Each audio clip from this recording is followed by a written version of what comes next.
10a.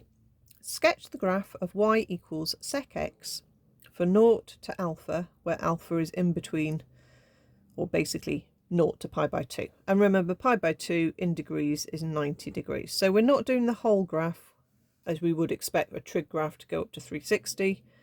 We're just doing the first little bit of it. And remember that sec is the reciprocal of cos. So we're going to think about what the cos graph looks like to help us draw what the graph of sec looks like. Because you probably haven't memorized these graphs, and you don't need to really, though it's lovely if you have. All we need is the graph for cos. Now cos starts at 1 when x is 0, and then cos at pi by 2 is down to 0. So let's just dot in the graph for cos x, which is doing that. Okay. We then need to figure out what the reciprocal of all of these values are. Okay, so the reciprocal of 1 is 1.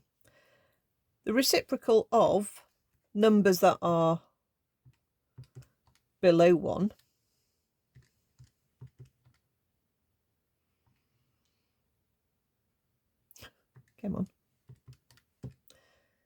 are going to get bigger.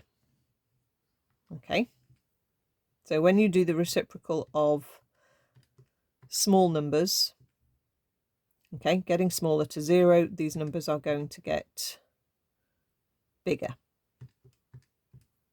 Okay, 1 divided by numbers that are getting close to 0 are going to get bigger and bigger and bigger. So you can just figure out that as cos heads to 0, the graph of sec is going to head up to infinity. And you can draw a little asymptote if you want. And there's your graph.